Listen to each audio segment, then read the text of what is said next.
Okay. Nice to see everyone on Facebook Live. Nice to have you guys. I'm sorry last week the volume just didn't work. I don't really know what happened. We'll see if it works this time. If you're watching this and you don't have any volume, then anything I'm saying right now isn't helpful, but go to Zoom. It's not going to really help, is it? It's on there. Let me pray to start us off. Thank you, Father, for another great day. I know most of us here have been trying during the day to live for you. Maybe we've read the Bible today or this week, and there's things that we don't always understand. We ask that you help us to understand, not for the sake of understanding the Bible, but that we might know you better than ourselves and how we can participate in this great mission you have for the world. We want to be about your business, and Paul especially talks a lot about that. So help us to understand him today, to get a few more insights, to have a good time with each other, to think deeply, and we will give you the praise and the glory and the honor. In Jesus' name, amen. All right, every couple of weeks I give you guys a caveat about all the crazy things that we're going to talk about, knowing that we are outside of this box a little bit, this evangelical box, but pretty much everyone on here who comes, who knows me, is evangelical or evangelical tangent, at least, or aside, just close to it, or associated with the past, or left it recently. So we're glad you're here no matter what faith background, evangelical or crazy, whatever you are, you're welcome. We're super thrilled. But for you evangelicals, we definitely stretch ourselves. I won't say go outside the box because Todd will be unhappy with me, but that's what we do. We go outside. I joined right at the wrong time. I was just waiting. I was seeing you join, and I was waiting for you to come on so you could actually hear it before I said. I got a new hyperdimensional construct for you to think about, so we'll talk about that later. All right, we'll do that after the Zoom call. Well, not after this, but anyway, eventually. So nice to have all of you. Let me just do a really brief review of what it is that we do here. Right? You guys are going to remember the box. Todd says he's got a better construct, perhaps. That's fine.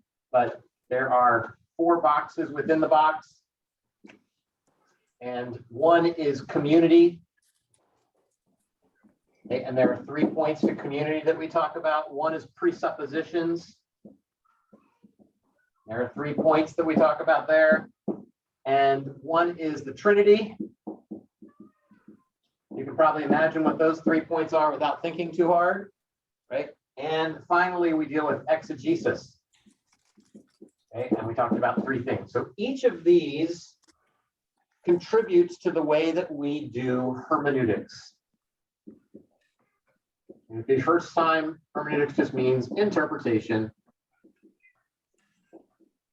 That's all we're doing. It's the art and the science of understanding. So this is trying to give you a little bit, especially of the science of understanding, right? But realizing that there's an art to it as well, that the community plays a part and presuppositions play a part, and God's, how he develops you plays a part. All those things matter when you're interpreting something. Just like if you're going to interpret your spouse's language to you, right? Or a wink that they're going to give you, or, you know, when they say shut the door, you have to interpret. Are they being mean? Are they being commanding? Are they asking you a request? All that stuff is always happening. And how you feel about the day might mean you interpret that whatever they're doing very differently, right? If you come in angry and your husband says something, you're going to be pretty angry at him and he didn't mean anything by it, and you take it out on him, right? I misinterpret my wife all the time. Yes, exactly. So this is married yet. Come on. Yep. So That's great. what was that, Josh? Sorry, I said just ask Gracie Lee. I'm sorry. I don't want to interrupt you. That you get interpreted, yeah, they interpreted wrong, or you interpret other people wrong. Yeah. So this is what we're doing. So we've spent the last 30 or so weeks, I'm just making up a number, I didn't count them, talking about how we interpret things and going through each one of these points on the board. Now we're at that point after we've talked, especially the last few weeks, about how Jesus helps us to interpret, not just the Godhead in general, but Jesus and the idea of a Christotelic interpretation. Okay, if you missed that, you need to go back and listen. It would be very helpful, not for this discussion, but it'd just be helpful for you to see that and to see the way the covenants progress. Remember, we talked about Adam, we talked about Noah, we talked about Abraham, and we talked about Moses, we talked about David, we talked about Jesus as the culmination. And then on the other side of that, we said that there's an I and a C and a C or a CCC, the crowning, Jesus being crowned king, and the continuation and the consummation. So basically, if you read the letters of the New Testament, you're going to find this idea that was very foreign to the Old Testament. What they're waiting for is the great day of the Lord. When the day of the Lord comes, judgment happens, his enemies are defeated, Israel is vindicated, consolation, everything is wonderful, right? It's the end. But what Paul is going to argue is that it's not the end when Jesus comes, it's the beginning of the end. So that the eschaton, you guys know that word? Eschaton. The eschaton is stretched. So while they're expecting it to come here, it's actually moving over at least 2,000 years so far. Or almost 2,000 years, depending on how you look at it, right? From Jesus's his advent, the cross, the resurrection, the ascension, and all of us right here on the continuum. And we're waiting for that final consummation when, not when we go up to forever be with the Lord, but when the Lord comes down to bring a new Jerusalem to earth. This is what Paul is trying to do. He's trying to explain how this is the end of days or the last days. So if you were to ever ask me, are we in the last days? My answer will be absolutely. Right? We're in the last days. Now, if you had asked me if Meister Eckhart, Travis's brilliant, well, we were talking earlier, right? Or John Calvin was in the last days, I would say absolutely. If you were to say Augustine, was he in the last days? I would say absolutely. Say, what about Paul? Is Paul not? Yes, absolutely. Okay, so this whole thing for the last 2,000 years is the last days. I have no idea whether we're here and there's just another 2,000 years, or whether actually we're right here and there's another 2 million years. I don't have any idea. The Bible's not very clear, doesn't really care about that.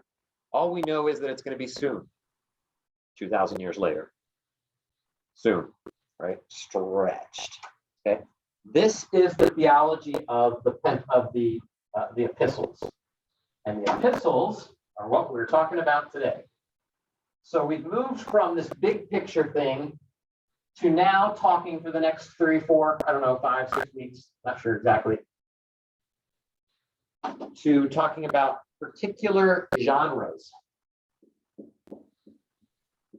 And one of those is epistles. Okay, so this is what we're going to talk about. So let's just bring you in. Okay, let's let Roy come in. Hi, Roy, and Karen, and everybody else who's come in recently. See all of you. So I put this on Facebook a couple of hours ago. Most of you probably didn't get it, but let's just talk through a couple verses here. We're not going to exegete them. We're not going to go into any depth, but they're just kind of to suck you in. Make sure you're listening. We all love that great verse that says, I can do all things through Christ. Christ Christ strengthens me. who strengthens me. Right. Okay, we love that verse. It's meaningful to us. We have it on our coffee mugs. We tattoo it on our shoulders. We, I don't know, where do you have it? Somebody's got that. Someone's got a plaque in their house or a painting that says, I can do all things through Christ who strengthens me. Go ahead, raise your hand right now. It's a great verse. You should have it somewhere. I got one that says do all things through a verse taken out of context. All right, so you have that particular one. I can do all things through a verse taken out of context. Okay, so, and that's what we're talking about, right? This is a single verse. It's It's a beautiful verse. It has great meaning. But what does it mean? Can we do all things through Christ who strengthens us? Does this mean that if we have enough faith, we can quite literally do anything? So much so that, as Jesus says, you can command this mountain to jump into the sea and it will jump? Is that the kind of power that I have? Can I actually move a mountain? Like literally? Can I do all things? What if I decide that I want to dunk a basketball? My 5'10" and a half self. Okay.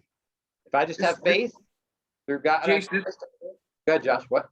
this reminds me of John 14:14 when he says, "If you ask me anything in my name, I will do it." Something similar. It's like, anything? Really? Right. Anything? So I'm guessing I'm never going to be able to dunk a basketball even with Jesus' help. Okay. I just don't have those particular skills. That's like, I look up at that basketball and I'm like, yeah, I couldn't hit that net if I tried at this point, much less dunk. Okay, that's a whole other foot. Okay, I'm probably not going to be able to fly. Right? God didn't give me wings. It's just not going to happen. There's a million things you can think of that you're never going to get to be able to do. I cannot do all things through Christ's strength who strengthens me. Just can't. Except for Paul says I can. So he must mean something there. What's he getting at?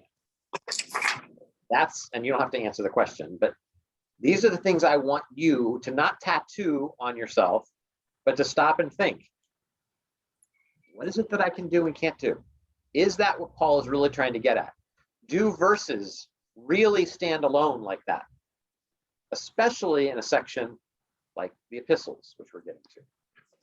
All right. So here's another one for you. Fun one. Stop drinking water. Actually, it says stop drinking only water. Stop drinking only water. Use some wine for your stomach.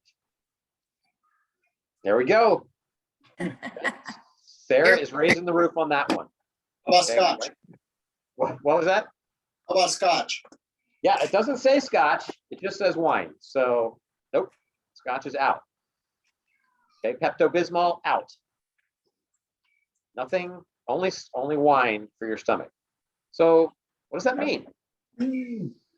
Are we supposed to use wine? Are we supposed to stop using water? Is it a good thing?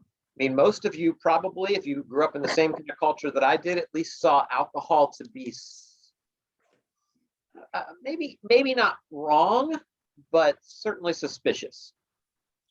I think that would be fair. Dad, I don't think you ever told me that alcohol was wrong, and I think you probably had a few beers when I was younger, but it wasn't seen as a positive thing. I don't think. Right. Now my dad drinks like a fish. Like he's pretty much drunk every night. It's terrible.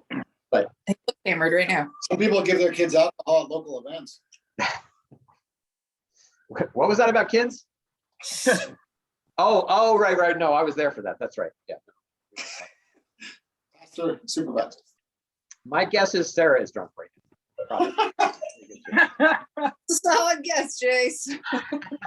It was an You accident. can hear the slur. Love you, So- Sarah. Here's our text that says this, right? But there's another text, of course, that says, don't get drunk on wine. Right? You gotta live it. Spirit. So you're like, okay, well, you can have some wine, but you can't get drunk on wine. And there we've got our theology, right? Have a little bit of wine, but you can't get drunk. I don't think either one of those verses are saying that. You might come to that conclusion, but I don't think that's what it's saying. I don't think there's any text that says you shouldn't get drunk. Okay? I'm not saying that you should get drunk. Remember our conversation about law and wisdom. Right? There's a way to read scripture that is not about reading laws. It's a way of reading it in a trajectory that is giving you a moral and ethical compass without giving you instructions about what you should and shouldn't do. But we got to get back to our law and wisdom stuff if we want to do that. That was weeks ago. Okay, so how about this one? Greet one another with a holy kiss. Okay, yeah, sometimes we're big fans of that, aren't we? I can Not get during them up. COVID. Not could during get- COVID, right? It doesn't say anything about that in here. That's what they look like. Yeah, it depends on what they look like. Yeah, so we're a big fan of it. You know, if we're getting to that certain point and we're dating and yeah, that, right? Or you get to come home, husband to a wife, Well, yeah. it's got to be holy. It's got to be a holy kiss. a holy kiss. So holy means, I assume, no tongue, right? I mean, that cannot be holy, right? It's a peck. It's a peck, Jace. And a forehead. Forehead. Just a peck on the forehead is what this means. Yeah. It is We're a, gonna it is, define what kind of kiss this is. it is still a tradition among the Eastern conservative. Many of my relatives would do that, and I would, that's part of greeting someone at church. Yeah, So- it's still part of it. Yeah, but what's the kiss? Is it a kiss on the lips, on the cheek? It's just Well, on it's the gotta be cheek, same- yeah. Cheek to Same cheek. sex too, not opposite sex. Like Same, yeah, Only Only or both? only same sex. Yeah. same. Okay. Yeah, and I mean, I see it on TV all the time. I'm not an Italian person, but you know, you're always giving kisses on both cheeks. So and before stuff. I get married, before you marry us, Jace, I'll just kiss you first, and then be like, "The Bible said to do it." That's right. I'll say, Josh, And it's like you it's may getting kiss the weird. bride, but make sure you kiss me first. Yeah, that's what you're- When I was in Spain, opposite sex did it too. It was, it's just cheek to cheek. see. I So I don't have the text in front of me. Is it holy like HOLY or like holy like I'm all in? WHOLLY, holy in. No, it's HOLY, holy, Oh. sacred, set apart. But yeah, that's good interpretation. Well done with that. Trying. It's actually, I love watching Kathy when you talk, Sarah. It's super fun. He's so proud of me. I can't believe I raised this girl. Okay. Yeah. All right. So greet one another, holy kiss. From now on, here's the fourth one, just for fun. From now on, those who have wives should live as if they have none. There it is. we're all excited there for a second. Yeah. You got wives. Conditions on that real quick. That would be a good way not to live much longer. Yeah. Probably so. In Ephesians, like in Ephesians, it's in Ephesians 5:18, it says, "And do not get drunk with wine, for that is dissipation, but be filled with the Spirit." Yeah. Josh, I already read that one. Come on, man. Keep No, no, up. you said get drunk with wine. You already read the Ephesians one? I said, don't get drunk with wine. One says, don't get drunk with wine. And one says, take a little wine. No, you said you can drink a little bit of wine. Because that's this one. Yeah. Stop drinking only water, but use wine for your stomach. But then I contrasted it with yours in Ephesians. Okay. I think you I said, did, didn't I? No, you contrasted it with drink a little bit of wine. Somebody got drunk at Matthew's house when they had the party. It's recording, dude. Todd, It's in the recording and Sorry. everybody agrees with me, Josh, so you're out. Sorry. What? I suck. I know. I'm just messing with you. All right. So don't live as if you have no wives, right? That's probably not good, especially for you husbands there. Okay. I'm looking around. There's 1, 2, 3, 4, 5, 6. At least 6 of you guys are married. This is not good for you. Okay. Don't let this happen. I mean, All if right. it goes both ways that the wives can too, then I mean that's just fair. So Okay. Well, then maybe that's how you should apply it, right? It's not just for men. It's also for women. Live as if you have none. All right, here's the last one. This one is not controversial at all. I just threw this in here for fun. I suffer not a woman to teach. There it is. Say that again. I suffer not a woman to teach. That is, I will not allow women to teach. Paul said it, black and white. There it is. Women should not teach. Where would this Guess world that's the be? I'm guessing he wasn't a fan of the ladies. Paul's a little bit, yeah, patriarchal, yeah. Yeah, he doesn't seem to, or maybe he is. It all Except depends on what you mean by this. Letters to women who are leaders of, That's right. He does. He even says, he even speaks of women prophesying. So apparently they can prophesy, whatever that means. We have to, figure out whether we're talking about like the charismatic version of the prophesying or the five different grouping prophecy, or whether we're super reformed in our prophesying, it just means proclamation or preaching. But either way, somebody's getting in front of other people and doing something, and it's women. But he says, I don't want them to teach, but they can get up in front of people and do stuff that we call teaching or preaching. So Paul seems even contradictory. Maybe he's learned some things since one letter to the other. Who knows? These are the kinds of things we got to think through when we're doing this. This is what interpreting the letters is all about. So the reason we have so much denominational differences is usually to do with these letters. We all disagree. So whether we baptize our children or we baptize only adults, where do we get our theology for that? Usually in the epistles, the letters. It's a pretty big difference.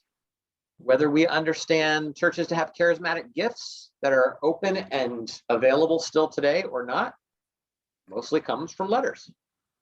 That's where we get the ideas about tongues and whatever else. Whether we believe in election, predestination, or the sovereignty of God, those kinds of questions. Josh Patterson will weigh in now that he's here on those things, or whether God just loves everybody the same, and he gives you free will to do stuff, or there's process. It's all, most of the stuff comes from letters. It's all in here. Most of our doctrines seem to come from Paul telling us what to do. Not just Paul, but a bunch of other people as well. In fact, that's good. Let's start off with that. What are the letters? What are the epistles? Name some. Who are the authors? And just give me some ideas. Peter. Peter, good job. Timothy. Timothy is one of the titles of one of the letters, but not an author. That's right. Who wrote Timothy? Paul. Paul. Good. James. Okay. James wrote a letter. The Greater. Yep, he did indeed. Anybody else write any letters? John. John wrote a few. Some important ones. I'm thinking of at least one more, two more maybe, depending on how you read that other book. Any more? Luke wrote Acts. Yeah, but that's not a letter. You're right. Whoever wrote Hebrews. Whoever wrote Hebrews is kind of letterish. Yep. I think Probably Paul. Epistle to the Hebrews. Yep. Which other? Silas. Jude. Jude. Good. Silas may have written something. Maybe have written Hebrews. I've heard at least one person argue that, but maybe others. Or Barnabas maybe is the author of that. We don't know. But between all of these different ones, this is where we get our theology for Israel and the church. Is Israel disconnected from the church? Is the church this parenthetical time period? And we're going to get back to Israel later on. That is dispensational or covenantal theology, right? This is coming from Paul mostly. All of our big questions are coming from Paul. So out of how many New Testament books are there?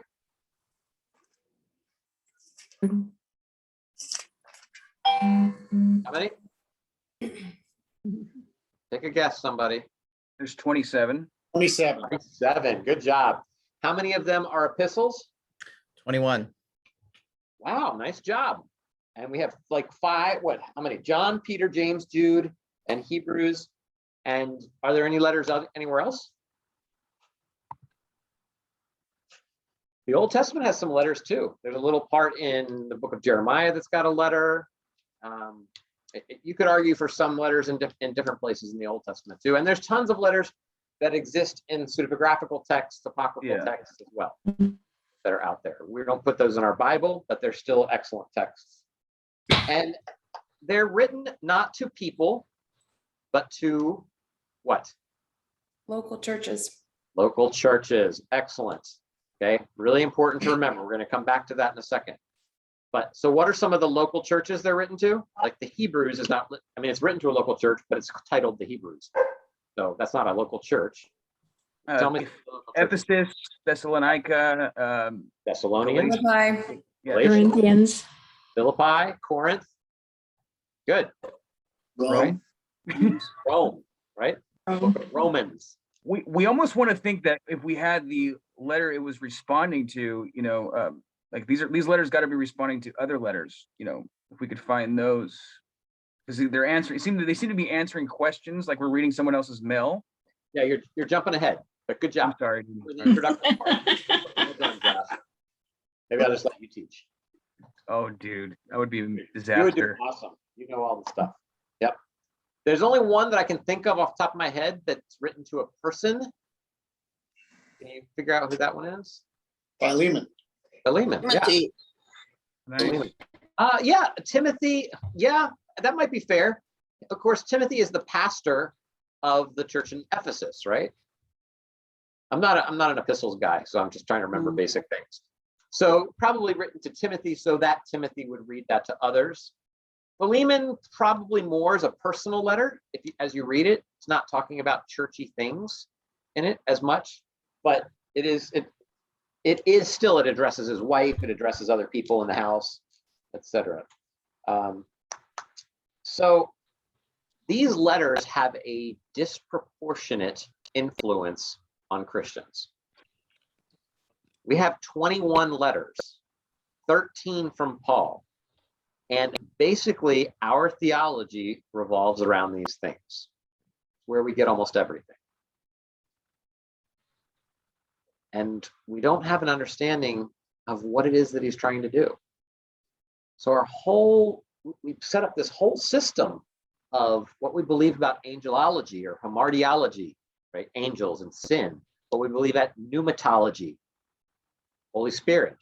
What we believe about Christology, Jesus, what we believe about anthropology, man, what we believe about, you can keep going with all of these ologies, right? Almost all the stuff comes from these things. We think of didactic passages or passages where, like, do this, don't do that. That's where we get our main things, and not narratives.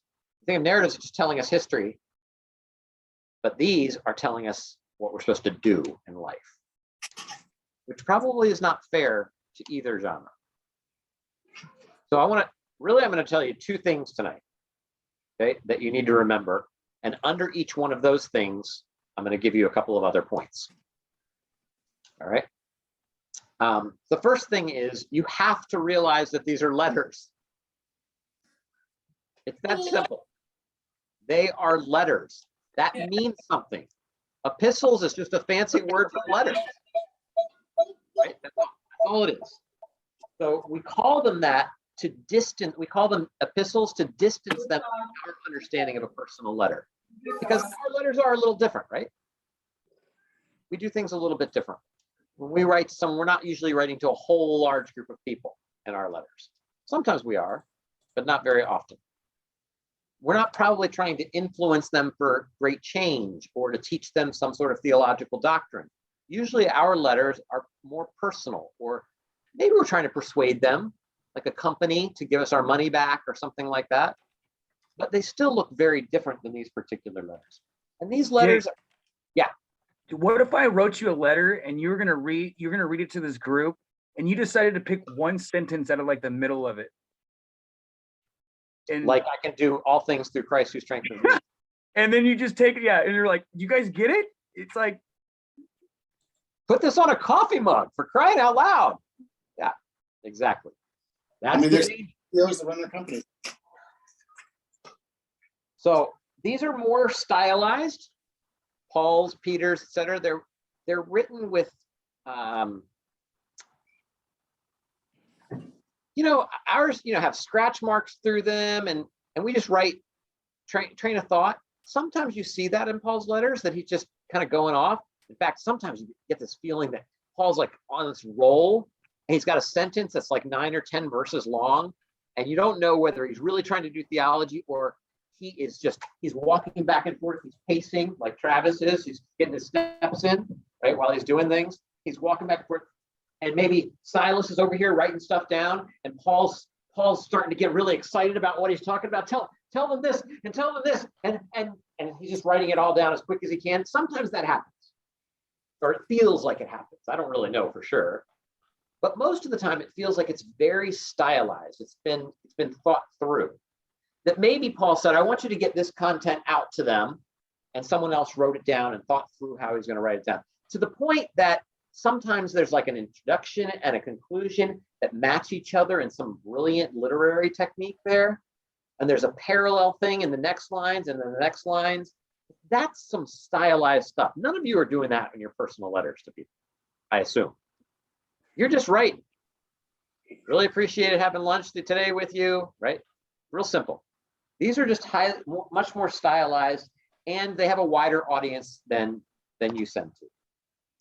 They're still letters though. So we call them epistles, but they're still letters. They function like letters do. They have the same structures generally that letters have. And when they don't follow the structural rules of a letter, then we have to question why that's happening. Why don't they do that? So, you know what, like who it's always starts off with something like Paul, an apostle, right? So it's who's writing this. Then it's who is he writing to? Then it's a personal greeting, like I was just there yesterday. Thanks for hanging out with me, right? That's Paul. Then there's some kind of personal prayer, a wish for them, an expression of thanks.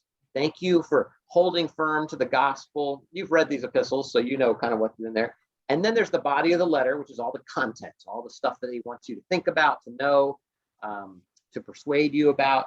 And then at the end, there's some sort of final greetings, or maybe final instructions. Bring me my books, or may the peace of Christ be upon you and on your families, right? Maybe a little benediction, as he says, you know, raise his hands and we'll all receive the benediction. That's what epistles are supposed to look like. But sometimes they look a little bit different. Sometimes there's things like if you miss something, like in the book of Galatians, where there's no thank you, right? Why is that? So you need to be reading that knowing this is the way they're generally written. And then he starts, I mean, you know why there's no thank you there, right? Because it's a rebuke. Because it's a rebuke. Now, if we've learned, hopefully in the way that we write things, maybe to give them some appreciative things before we rebuke them. Apparently, Paul, no. There's no thank you. He just starts rebuking them for their legalism. You guys are too steeped in the law, and we need to be all about grace. And the Gentiles need to come in. Right? That's what he's talking about. They're lapsed into legalism. Thessalonians, however, has two thanksgiving parts. Thank you for this, and thank you for this. That tells you something. There's something about the Thessalonians that are a little bit closer to him. Paul seems more satisfied with them, not as much of a rebuke. So when we're missing parts of that letter structure, you should be asking why. So now when you pick up Philippians and read it, see if that structure's there.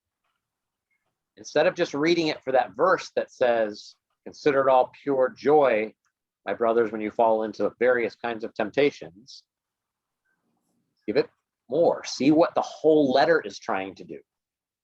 People grab Romans and they teach all this Reformed theology from chapter 9 and stuff, and they miss what Romans is really trying to do. You read the whole letter and get the big picture, then you can start to see why the little pieces put together, why they're doing what they're doing. So let me say this as part of my letters thing, they're letters. This is not a systematic theology textbook. Do not read any of your letters as if they're systematic theology texts. They just aren't. What would you say Paul is? Is he a theologian? What would you call him? A missionary. That's probably the best word. Maybe any other thoughts on what he might be? Pastor. Pastor. Yeah. Those are the two words that I would use. So good job, whoever said both of those, right? Missionary and pastor. That's what he is. He's not a theologian. Now, he happens to be a theologian, right? He's a Pharisee of Pharisees. But that's not his main goal. his goal is to deal with people. And then he's going to bring theology in. His understanding of Torah in to help them understand the kind of people they should be. So letters are not systematic theology treatises. It's pastoral, not merely theological or not necessarily theological. It could be theological, but not necessarily. And if we wrongly assume the author's addressing an issue that he's not, we're going to take that theology as applying in general to that specific thing when it was limited. Like we come up with this idea, this is what he's talking about. He's talking about covenant theology.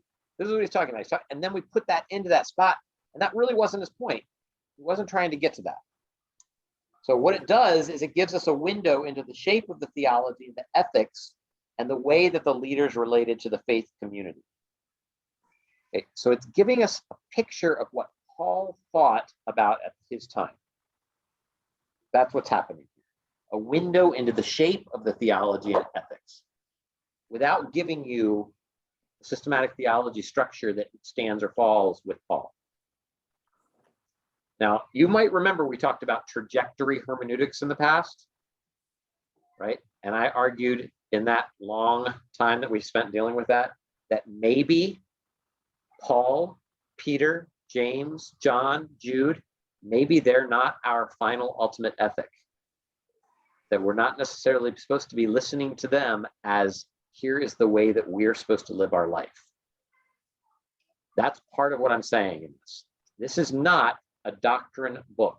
What am I supposed to do? I'll pull out Paul, and this will tell me how I'm supposed to live. Rather, there's this movement that's going on, and Paul is part of a conversation. It's helping us to think things through. You have Augustine and Calvin, though, really creating this doctrine of original sin and doctrines, plural, that the church, the Reformed Church especially, heavily relies on. What are your thoughts on that? Should we be? What was the last question? Well, should we be? Oh, should we be? And if not, where should we go? Josh, keep your microphone muted. The other Josh, trying to answer that Josh. Yes, we should take very seriously what Calvin and Augustine say and how they interpret Paul. Very seriously. We should also read Pelagius and Arminius and take them very seriously. So I'm not going to give an answer as to whether you should be a Reformed person, a dispensationalist person, a predestination, or a free will. Like, this is all going to be interpretive movements, but we want to stand, remember our square, right? We want to stand on the shoulders of the people that are great in the past. And that includes Augustine and his doctrine of original sin. I think that could use some rethinking and reworking personally, the way that he does it. But that doesn't mean we shouldn't wrestle with it and try and figure out. Even Calvin, predestination, I think he grappled with that doctrine as he was writing it. He was like trying to not, if I'm not mistaken, I'm pretty sure he struggled with it for a while and then just came to the conclusion that, yeah, this is what it says. And this is where, the elect or predestined people, chosen people of God. Anyways, those are tough theological questions. I don't want to, original sin and predestination, I don't want to bog down this group with, but yeah, this is great. No, I think you're absolutely right. These are the kinds of questions that we're going to have to do it. Like your answer on what you believe about predestination is going to depend on how, now that helps you figure out how you're going to live. So if you believe predestination means that God saves only those that he has chosen before time, and we cannot do anything to affect that in any way, then you're going to give an answer to somebody like, who is it that was going over? Was it Wesley? I think it was Wesley was asking I might have my stories wrong, but someone said, God doesn't need you to help save them. Sit down, young man. Right? But if God wants them saved, he'll save them. You could come up with that view from your predestination. My hope is all 20 of you here and FaceTime, you all believe in predestination because it's in the Bible when he talks about predestination. It's not a question of whether you believe in predestination. It's a question of how you understand predestination. What is it? What does it mean? How is it connected to Israel? What's Paul doing with this idea? And do we need to continue in Paul's way of thinking about this? So I think all of your questions, Josh, are fantastic. I don't know the answers to all of them. I know I have opinions on some of them, but I definitely don't want to get into original sin and get fired from my new church. Only been here a month. I'd like to make it at least 2 before I get fired. Okay, so the other last piece on that they're letters is that they are occasional. Occasional. This is the big technical word that we use here. That is, they show up in particular occasions.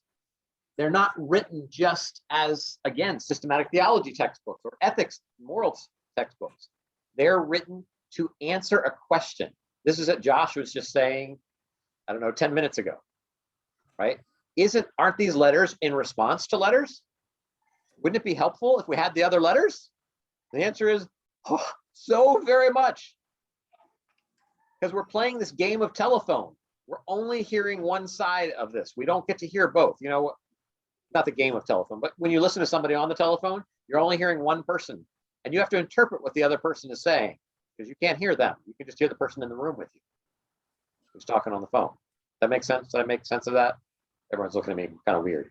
I said it strangely. Okay. So that's the phone thing. And that's what's happening. These letters are written to respond to something specific in the life of that church, or maybe several things that are specific in the life of that church.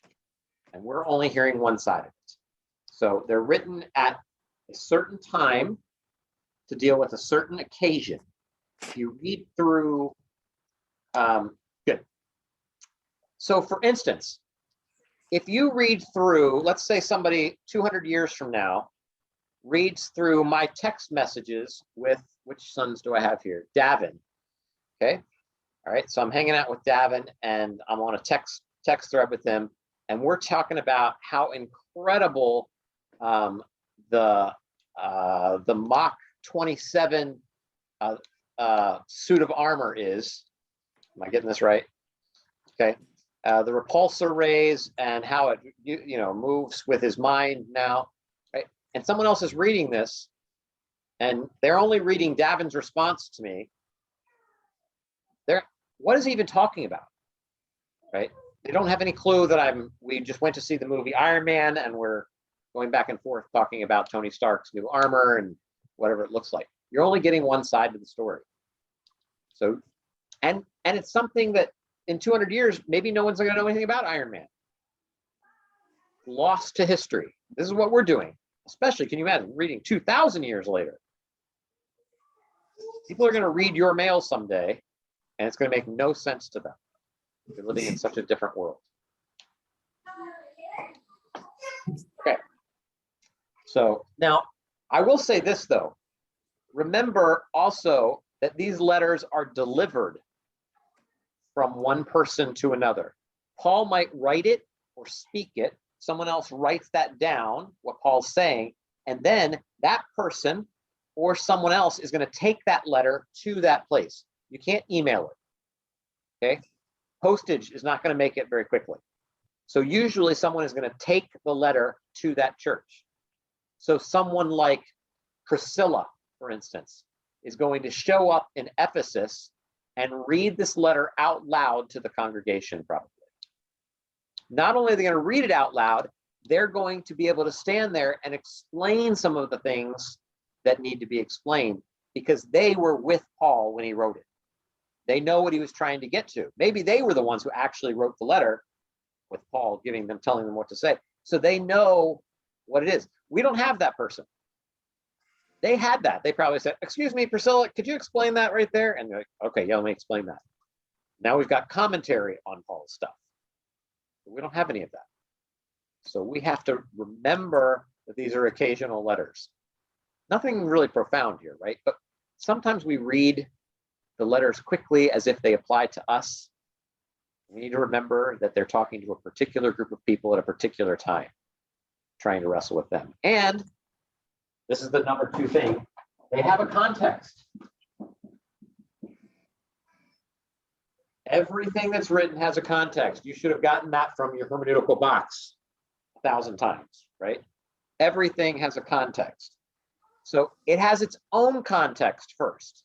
I've got 4 different contexts I'm going to talk to you about, and then we're done. Has its own context. The first one is really quick. That is, it, like I've already said, read the whole letter. Sit down. If you're in favor of doing a 1-minute Bible and you're going through Romans, you're never going to have a clue what Romans is talking about. Never. It's why I'm also frustrated with Sunday schools that work through Romans, or sermons that work through Romans over a period of 3 or 4 years, because you're missing the larger point. Yes, you're getting good points probably. If the pastor's really good, he's done all the work ahead of time and he knows what's going on. He's not catching up at the end, because then he's got to go back and change what he was saying, and he's constantly making connections. But that's hard to do. We don't have enough time for all of that in our work, right? So what we do is we do Romans chapter 1, or Romans chapter 1 through 2. Paul, an apostle. Let's talk about what it means to be an apostle now for the next hour. Okay, that's good, but you're never going to get the picture of what Romans is trying to do, or even what Philemon is trying to do. So next time you're doing a Bible study, do me a favor, read through the whole thing. Just sit down and read it, and then read it again, and then read it a 3rd time.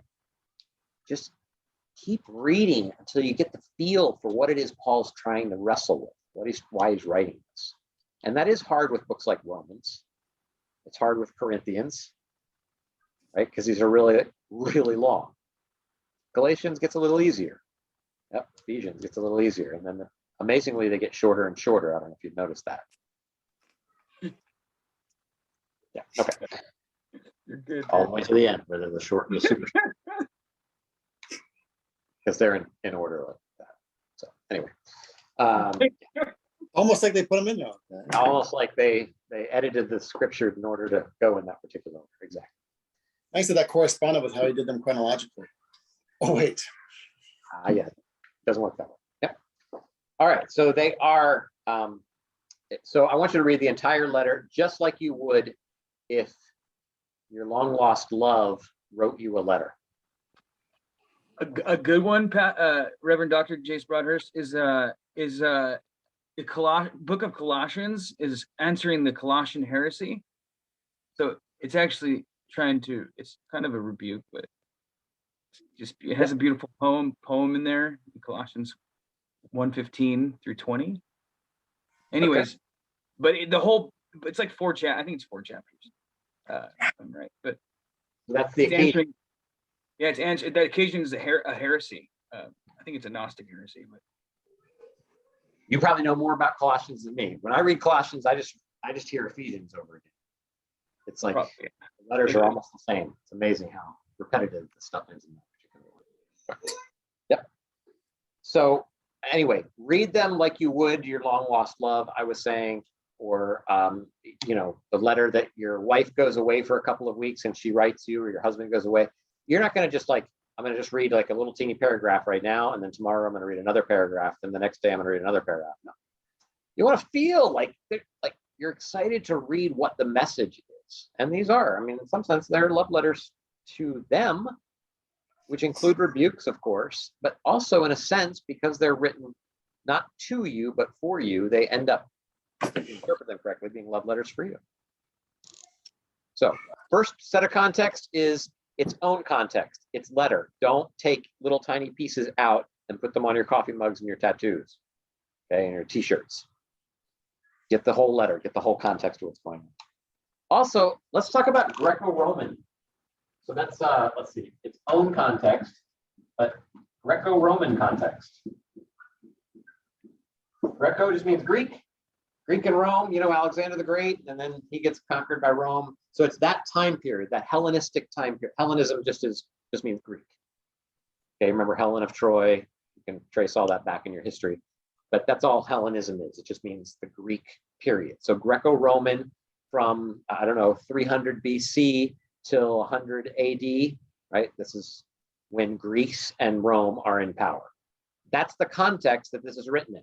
So you have to know what's happening for them. And in Greco-Roman culture, there are a few things that are really important. One is empire.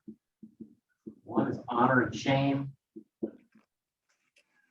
So I got a quote here on honor and shame that I wanted to read to you. I don't think I put it in your notes because I know how much all of you get your notes out. Oh, Brad is holding up the notes. He's my only notes guy. Davin's got it all in his head. Yeah. Somebody. Oh, wait. I can't tell who is that. That's Lisa. Yep. Good job. Yeah. Good job. So a I few of get you- a star. You get a gold star. Yep. You guys are my favorite students. Well done. Thank you. Thank you. All right. So I'm going to read this to you because I know that, you know, the less cool students are in here too, and they need to know what's happening. So here it is. This is from Michael Gorman. If you've never read anything by Michael Gorman, you're missing out. Everything he writes is great. Some of my, who do I have Maryland buddies? Josh Patterson's in Maryland. Are you the only Marylander now? Oh, Todd Smith's in Maryland. Roy's in Maryland. Vern's in Maryland. Okay, good. So I got some Maryland people here. He teaches, he's in Maryland. He's at is he at Catholic University? No. Is it? I don't know. None of you care except for me. So I'm just going to keep going. Okay. Simply defined, here's this quote. Simply defined, honor and shame refer to the ongoing attribution or loss of esteem by one's peers, family, social class, city, and so on. So it's a loss of esteem by people who are close to you or further away in your immediate circles there. In Roman society, this respect was based primarily on such things as wealth, education, rhetorical skill, family pedigree, and political connections. That's how you connect. Those are how your relationships are. If you're going to be respected by somebody, you have to have wealth. You have to have some sort of culture. You have to have skill. You have to have education. Kind of like today, right? That's how respect is earned, usually in our society as well. This is very important to them. But also family pedigree, political connections. These were the culture's status indicators. In this context, self-esteem would be conceived of as a ridiculous oxymoron. Okay, hear this. In our culture, in America, self-esteem is everything. We want to make sure our kids have good self-esteem.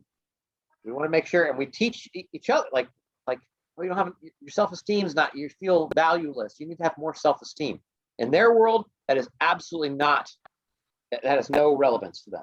It would be conceived as a ridiculous oxymoron. The only esteem one has is bestowed by the self, is not bestowed by the self, but by the group.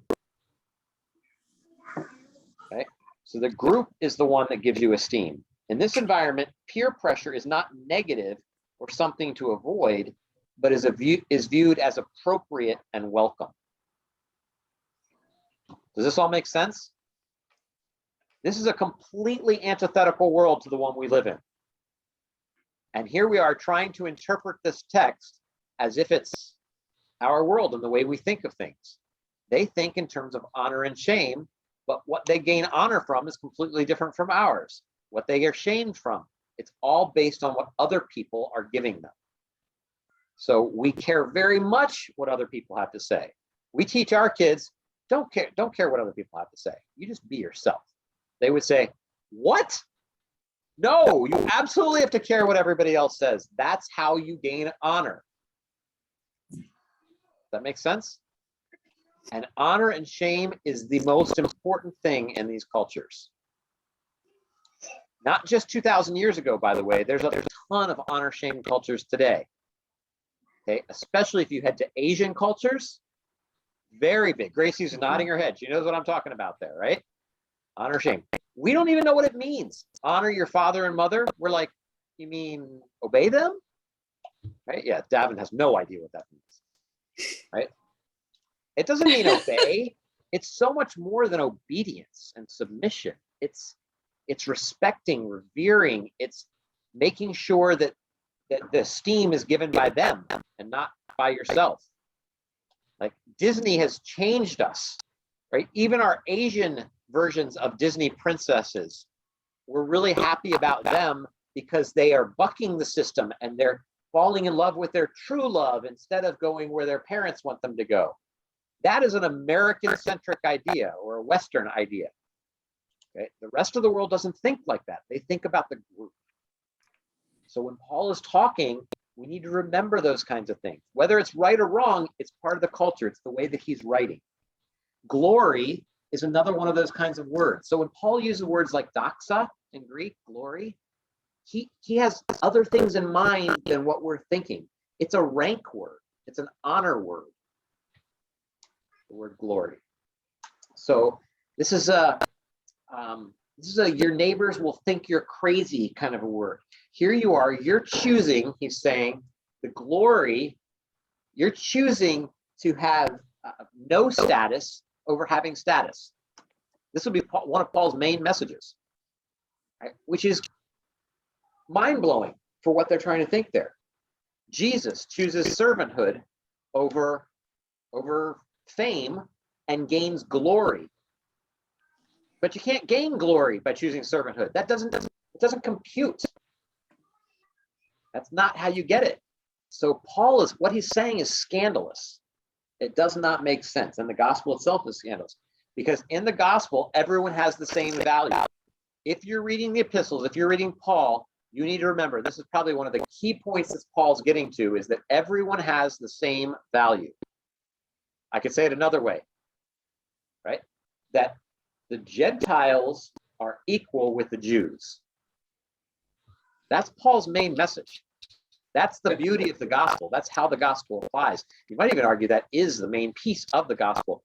Jesus is king means that your allegiances to other things don't matter anymore. It all is about one thing, right? That we are unified under the king.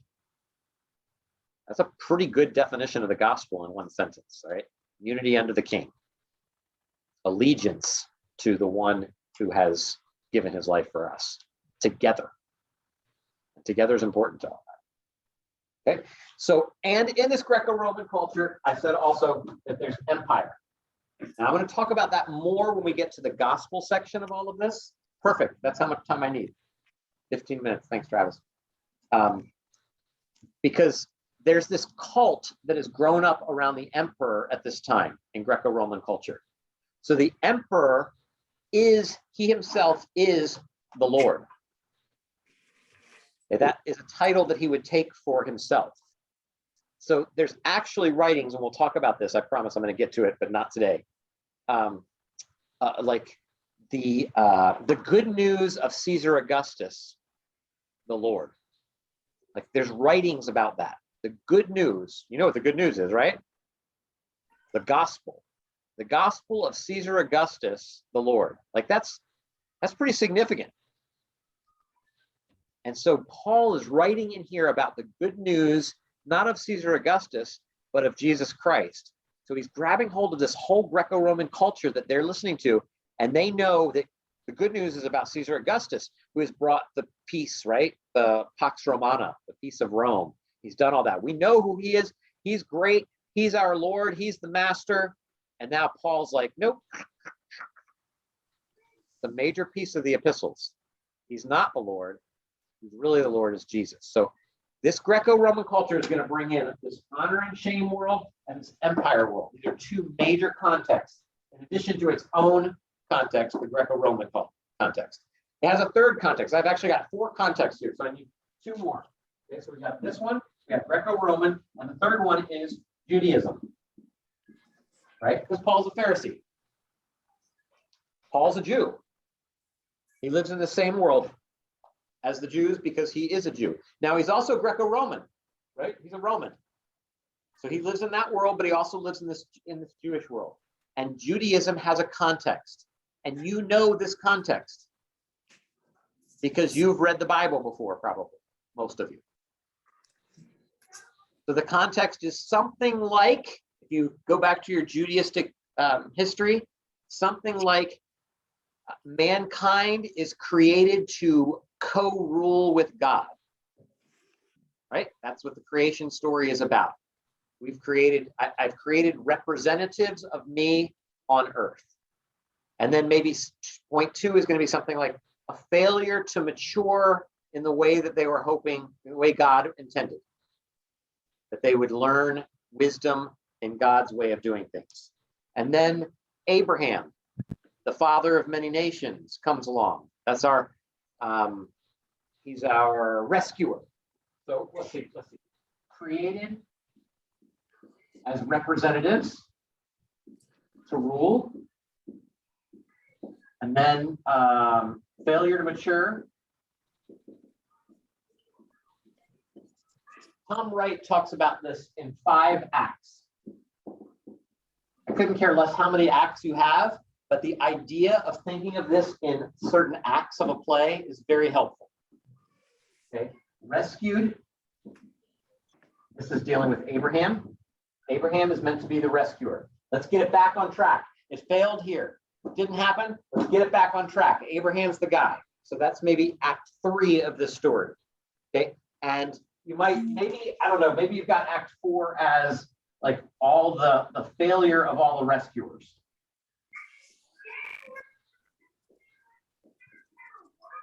Again, I don't care if it's 5, we're gonna keep going. This is all those books in between after we get past Genesis 12 through 19 or so, right? Then we're a failure of all the others, the kings, the judges, everything is happening throughout. And then the next one is, dun, dun, dun, dun, right? Jesus. Jesus comes on the scene and he's Lord of all. And then maybe we've got Paul or the epistles, or really the New Testament, but we're talking specifically about the epistles right now. Paul is the next step in all of this, and they see a different gospel if it's about the Jews. All of this has been about the Jews, right? And they say Jesus is not about the Jews. He's about bringing together 2 groups of people that have been separated for millennia. He's bringing them back together. That's what's being done on the cross. If it's not about bringing the Jews and the Gentiles together, then Paul will say Jesus isn't Lord at all. Like, that's the whole point of all of this, is that the church be unified. And I would say that Paul is ad-libbing all of this stuff. You've probably heard me say before, I think all of the Bible is just commentary on Torah. So the prophets are just trying to explain Torah for a different generation. Psalms just trying to explain, like all of these things, okay, the different writings. The Gospels are trying to explain Torah. Paul is trying to explain Torah. So these guys are saying, okay, based on what we see in Jesus, what we've met, how we know him, how he's inhabited us, how this has all changed us, how do we then live?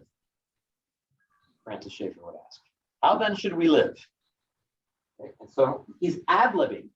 We've got costumes, we've got accents, right? British accents that are going on here. He's following all this stuff, and now he's like, okay, we don't know what we're supposed to do now based on all this, because Jesus changed everything. Our whole understanding of everything changed. Now we need to figure out what to do in light of Jesus. It's still And the so same. It's still What? the same. Be a blessing to the nations. It's still, say it one more time. It's still the same. Be a blessing to all the nations. It is. That it's still the same message. Bless all the nations, but how? Right? What are the morals? What are the ethics? And Paul's trying to put all this together. Do we live like they do back here? Or is it changed? What's happening here? And so he is ad-libbing. He's putting on the costume. He's changing his accent. So it looks kind of like what's happening here. He's not reading these laws and bringing them right in here. He's reading the story, this big thing here, not individual rules and ethics that he can take out, but he's seeing where is it, how does it climax in Jesus, and now what do I do? And I would say, based on us, like this is us, and we're also ad-libbing. This is what I meant before when I said, is Paul the ultimate ethic? Or is the New Testament even the ultimate ethic? That's a controversial subject we're not going to get too deep into. We did it a while ago. Anyway. Is that trajectory hermeneutics? That's what you're calling trajectory hermeneutics? Yes. Okay. Yeah. And I view specifically, there are different kinds of trajectory hermeneutic going on out there, but I'm just a fan of a redemptive historical movement going on. That's what's my guy, Josh? Bill Webb. Yeah, Bill Webb. He's a friend of mine. So I like his way of thinking about it. He's got all these patterns that he sees. So this is us ad-libbing. So this is another context, the Judaistic context. You got to know the story and what Paul's doing, jumping back into there. Okay, I only have a couple minutes. The last context is Jesus. It has a Jesus context. Now, obviously, all I'm doing is taking this and going here, but I want to emphasize that Paul's morals and ethics and the way he's trying to guide them, the way he's thinking about it, is based on the man Jesus, right? Or you might say is based on Sermon on the Mount. That's why I always try, wherever I'm at, whatever church is I try to teach on the Beatitudes. Because everything is about humility, justice, and peace, which I think is the culmination of the Beatitudes, the blessings. This is what he's doing. He's jumping in there and he's saying that the Sermon on the Mount and the cross, there are two different things, right? So his messages and his message, his rules, I hate using the word rules, his new law, which is all about grace and freedom and an invitation into something beautiful, that's this stuff. And the cross, which makes that happen. That's where the climax of the covenant happens. It brings all of this and makes it all a reality. It's humility, justice, and peace pictured, made very clear for us. These are the two things that hold as their ethic. They're the basis of everything. Now, he doesn't quote it. You won't see Paul quoting the Sermon on the Mount almost ever. That's just not something he does because it's just assumed. But you can see it everywhere as you're reading through. You can see this humility, justice, and peace. They're trying to make that relevant to the particular occasion of which they're writing. So James has a different occasion than Paul has, for instance. So James will tell you that works are really important. Okay, and Paul will tell you that they're not. Only it's by faith that you're saved. James says, no, it's not by faith alone that you're saved. It's also by works. But they're both dealing with different occasions, so they can say something different. They're both getting at this, though. They both want Sermon on the Mount kind of dialogue. And for Paul specifically, it's Sermon on the Mount applied to the Jewish Gentile situation. If you're reading a Pauline epistle and you don't see anything about Jews and Gentiles, you're probably reading it wrong. Probably. That's his main thing that he's trying to deal with. You're like, well, I mean, Philippians, no, yeah, it's still there. You might see it very clearly in Corinthians, maybe, or Galatians, maybe even Romans, but it's throughout all of his epistles. This is his main idea. And the cross is their foundation as well as the Sermon on the Mount, because death has been conquered. And what he's saying is, here's what life looks like on the other side of the cross. You're supposed to take up your cross and live like this. Death has been conquered. Here's what humanity, true humanity, looks like. Unified humanity. Jews and Gentiles come together. So that's when you're reading it. When you read Ephesians, I need you to see the cross and I need you to see the Sermon on the Mount throughout the whole thing. Those should interpret how these things happen, how these things are understood. Sorry. Okay. What time is it? Did I finish in time? I don't know what time it is. 4 minutes to spare. 4 minutes. You got 4 minutes of questions. Go. Or maybe you don't have questions. Maybe you just have cool comments to make. Or not. Isn't the Jews and Gentiles being reconciled basically the same restoration to Eden and how mankind is unified again instead of being separate from each other? We're all interconnected. I think that's a beautiful way of saying that. Thank you. Absolutely.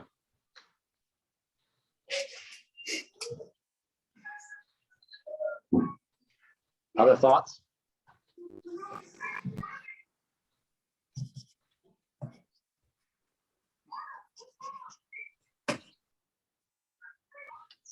All right. Good. I like it when there's no questions. Means I can go home and sleep earlier. Fantastic. I appreciate you guys coming. Thanks for hanging out. Next week, we will talk about the Gospels, I think. That's my plan. And with the Gospels, I'm hoping to talk about the Gospel, which is not the Gospels, different things. Some people think that the Gospel is Paul. Paul is the one giving us the Gospel. It's about the cross and all that stuff. But there's something more than just the cross in the Gospel that we've got to know about. The kingship. So if you've always thought you knew what the gospel, let me ask you this question. Can you tell me the gospel? Don't tell me it. I just want in your mind to say, can you tell the gospel? Do you understand it? My guess is that you think you do. What I'm hoping to do is show you that maybe it's not quite as clear as you think it is, or maybe it's super clear, it's just not what you've always been taught it is. The gospel is actually a whole lot more robust and maybe more complex in some ways and more simple in some ways than what we think it is. And it all sits in the same Greco-Roman Judaistic culture, this context that it has. And I want you to know what that is. And I want you to see it in Matthew, Mark, Luke, and John, what it is that they're trying to do. So come next week for all that excitement. I know how much you're just, that just thrills my soul. Thank you. I want to do this. So I want to know what John's talking about.